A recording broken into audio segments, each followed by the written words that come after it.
Hi guys, and welcome back to Ask Traders. In today's video we're going to go through gap trading. We'll talk about what it is and how it can be traded. So firstly, what are gaps? Gaps are an area on the chart where the price of a stock or another financial instrument moves sharply either up or down with little or no trading in between, and as a result the asset's chart shows a gap in the normal price pattern. So as you can see here on the S&P 500, there's many gaps every day between the open and close. But how can it be traded? Well, let's look at some examples. First, we can see how positive changes in the market perception force prices to move sharply higher, as you can see here, or sharply lower, as you can see a few times here during quite a big sell-off. In both cases, the asset prices display a gap in the market's normal price patterns, which tend to be much more fluid in their transitions. These types of price gaps occur in all trading markets, so it can either be stocks, forex, cryptocurrencies, or commodities. Let's then get into some strategies. In many cases, a gap in the market will eventually be filled, and this is a strategy in itself, which means that the asset prices have moved back to their original levels before the gap occurred. So what a lot of traders will tend to do is look for a gap, then place an entry in the opposite direction and look for the gap to fill. So you could see one here. We've got a gap down. Trader may place their entry around here where our arrow is and wait for it to be filled, and you can see up here it gets filled.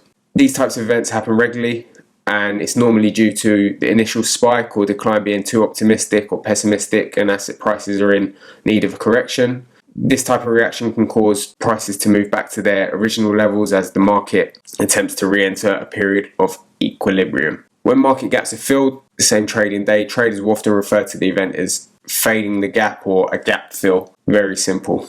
So let's take a look at another strategy then. In the next example, we're going to use the RSI, which I've got up here. We can see a bullish continuation gap, which is here, which gives us a buy signal. So we're trading in the same direction as the gap this time. The RSI, as we can see here, is at a neutral level. It's not overbought or oversold, although it is fairly near to the overbought level. So it shows that the prior bullish uptrend is still in place, and as a result we feel that the S&P is likely to continue higher, and luckily for us it does. Fairly strong bullish trend there.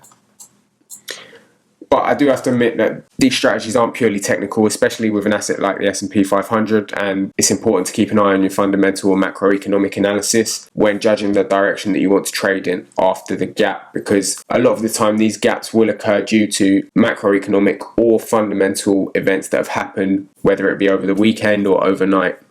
So it's important to keep your eye on those to see how they may affect your position looking forward. But both strategies can work really well as long as they're tested and practiced.